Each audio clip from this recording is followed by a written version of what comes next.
Gracias, señora presidenta.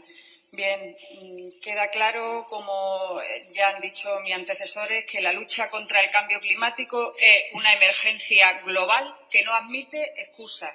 Esa ley de cambio climático que anuncia el consejero esperamos que entre cuanto antes y que pueda mejorarse en lo posible dentro de los debates que tengamos al respecto.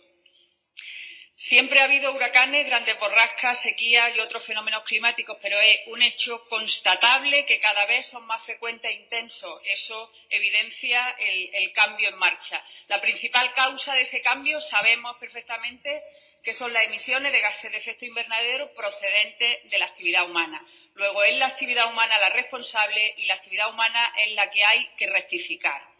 Un análisis científico de la Universidad de Oxford cuantifica que la quema de combustibles fósiles de las 20 mayores compañías públicas y privadas entre 1980 y 2010 contribuyó aproximadamente a un 16,6% de la subida media de la temperatura global durante ese periodo.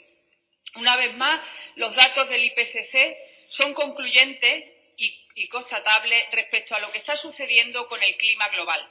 Los fenómenos atmosféricos extremos se correlacionan con la temperatura de la superficie del mar en los océanos, que han capturado el 90% del calor adicional producido por el cambio climático en los últimos 50 años. Una vez más, hay que actuar en distintos frentes, porque hay que cambiar el paradigma y eso requiere actuar en distintos frentes. En cuanto a la movilidad global, en cuanto a la ordenación del territorio, sobre todo en los crecimientos urbanísticos desproporcionados que generan mayor necesidad de desplazamiento, en la gestión hídrica, como ya ha quedado patente en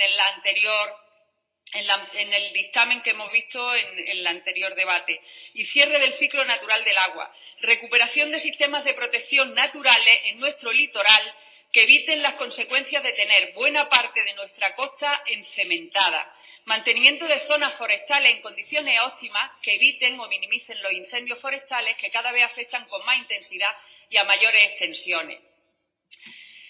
El objetivo no es ya la solución a un calentamiento global provocado por la acción humana, que ya nadie niega, sino el mal menor, que el incremento de la temperatura media de la atmósfera a finales de siglo no pase de esos 2 grados que siempre se dicen. Esto supone que en muchas regiones del hemisferio sur se da por sentado un incremento significativamente mayor. También en nuestra zona, en el occidente del Mediterráneo y en Andalucía. En países como España, el éxito del Acuerdo de París supondría, en cualquier caso, un aumento en torno a los 4 grados. Con terribles consecuencias ya anticipadas científicamente para el sector agrícola, sobre todo, y las poblaciones costeras, por la subida del nivel del mar, como ya nos ha adelantado el señor consejero. No hay un acuerdo internacional de cómo gestionar la capacidad de carga de la biosfera de absorber los residuos de nuestra actividad industrial. Lo de París fue un acuerdo de mínimo y no va a tener trascendencia en el control de emisiones. Hoy existen más refugiados, además, por causas climáticas que por guerra. Según los últimos datos de Naciones Unidas, hay más de 20 millones de personas desplazadas por desastres ecológicos. Muchos quieren seguir pensando que son fenómenos naturales, pero en esos focos de migración, por ejemplo, en África, sus habitantes llevaban siglos viviendo en durísimas condiciones climatológicas y sabían afrontarlo sin necesidad de desplazarse. Los desplazamientos son algo nuevo y en muchos casos tienen que ver con las políticas de los gobiernos favorecedoras de las grandes multinacionales y de los monocultivos, que acaparan tierras, pero más dramático aún, acaparan agua en muchos sitios donde ya de por sí escasean y obligan a sus moradores a desplazarse. En ese sentido, desafortunadamente, la mayoría de los medios de mitigación parecen efectivos para prevenir el calentamiento adicional, pero no para revertir el calentamiento que ya existe. Y eso es preocupante. Medidas como reducir la demanda de bienes y servicios que producen altas emisiones, incrementar la eficiencia, incrementar el uso y desarrollo de tecnología de bajo nivel de dióxido de carbono y reducir las emisiones provocadas por los combustibles fósiles. Un cambio a métodos más limpios de movilidad y reducir esa movilidad, por ejemplo, incrementando la eficiencia energética de los vehículos, como decía la diputada de Ciudadanos, con los vehículos híbridos, vehículos eléctricos, pero sobre todo dar mayor peso en el transporte terrestre al ferrocarril y al transporte colectivo, con necesarios cambios en los estilos de vida y en las prácticas de negocio. El cambio hacia el transporte por carril, por tren, metro, en especial cuando utilizan electricidad renovable, reduce las emisiones considerablemente, así como el planeamiento urbano, que también debería servir para reducir la expansión descontrolada de las ciudades y con ello reducir los kilómetros viajado, minimizando las emisiones del transporte. El incremento del uso del transporte público también contribuiría en mucha medida a reducir las emisiones por kilómetro de cada pasajero.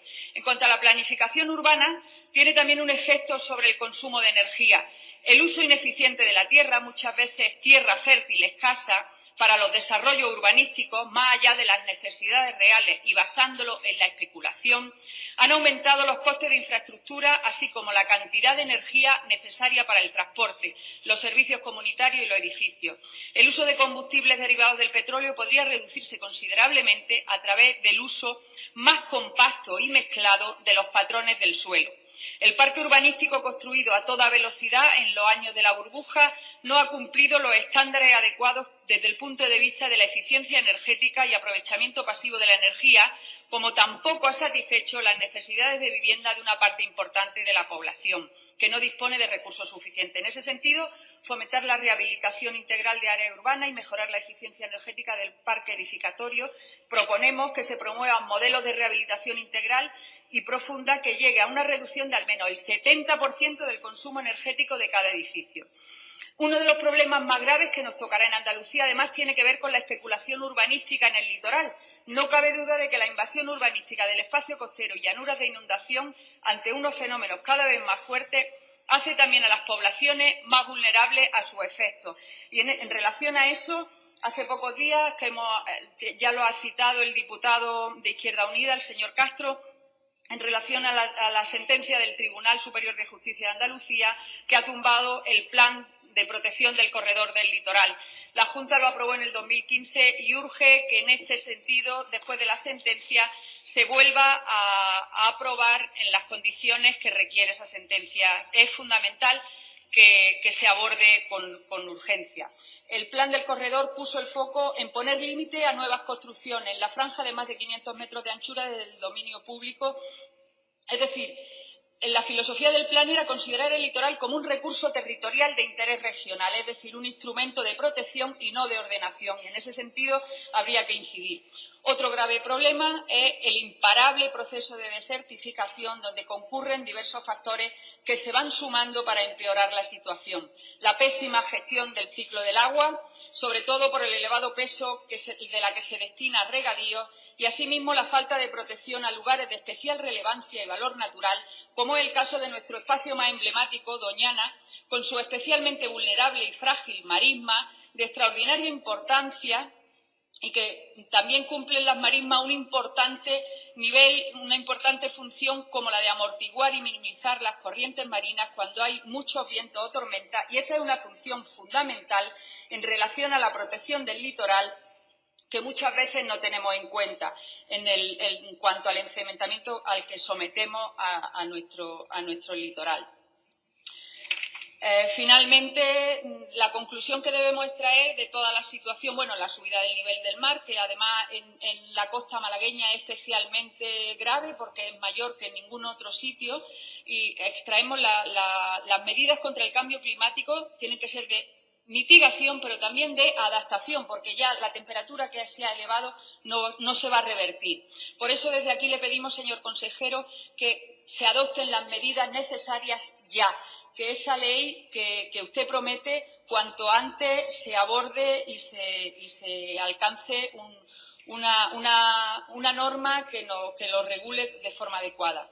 Hemos vivido en España un verano marcado por las prematuras horas de calor, los incendios forestales y nuevos récords de temperatura. Hace solo unas semanas, la que fue secretaria general del Convenio Mundial contra el Cambio Climático, Cristina Figueres, publicaba en la revista Nature un manifiesto en el que advertía que nos quedan 3 años para cambiar la actual tendencia en materia de cambio climático y comenzar a reducir las emisiones.